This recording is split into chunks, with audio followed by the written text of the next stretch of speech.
আসসালামু আলাইকুম। কবিতার কুঞ্জ থেকে আমি জেসমিন। আজকে আপনাদের রাখাল ছেলে কবিতাটি পড়ে শোনাব। এই কবিতায় এক রাখাল ছেলের নির্ভেজাল আনন্দ, প্রকৃতির প্রতি তার ভালোবাসা এবং গ্রামীণ জীবনের স্নিগ্ধতাকে তুলে ধরা হয়েছে। কবিতাটিতে প্রকৃতি, শৈশবের আনন্দ ও গ্রামীণ জীবনের সৌন্দর্যকে ফুটিয়ে তোলা হয়েছে। কবিতায় একজন রাখাল ছেলের জীবন ও তার নিরবচ্ছিন্ন খেলাধুলা, প্রকৃতির মাঝে আনন্দ খুঁজে নেওয়া, প্রভাতের হাওয়া, শিশির ভেজা ঘাস, সর্ষে ফুল, মটরশুঁটি সবই যেন তার খেলার সঙ্গী।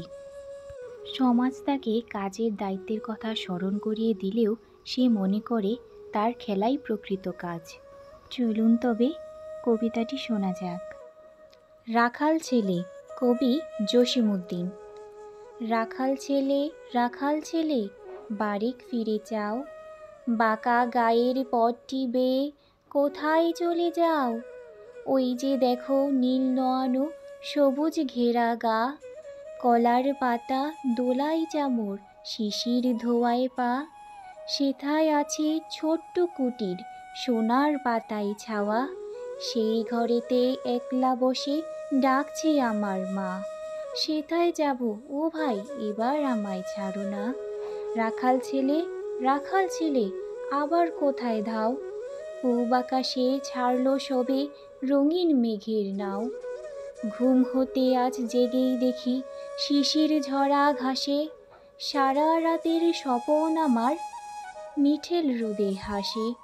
আমার সাথে করতে খেলা প্রভাত হাওয়া ভাই, সর্ষে ফুলের পাপড়ি নাড়ি ডাকছি মোরে তাই। চলতে পথে মটরশুঁটি জড়িয়ে দুখান পা, বলছে ডেকে গায়ের রাখাল একটু খেলে যা। সারা মাঠের ডাক এসেছে খেলতে হবে ভাই, সাজের বেলা কইব কথা এখন তবে যাই।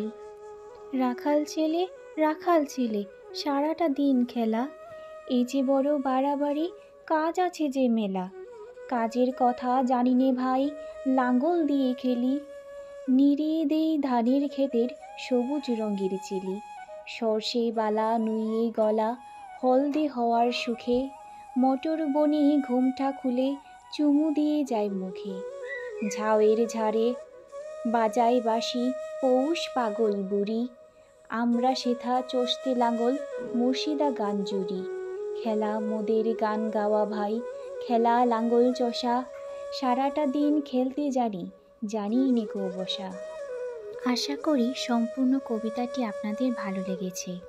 এরকম আরও কবিতা শুনতে চাইলে আমার ইউটিউব চ্যানেলটি সাবস্ক্রাইব করে রাখুন। Take love and thanks for watching. আজকের মতো বিদায় নিলাম। Bye by.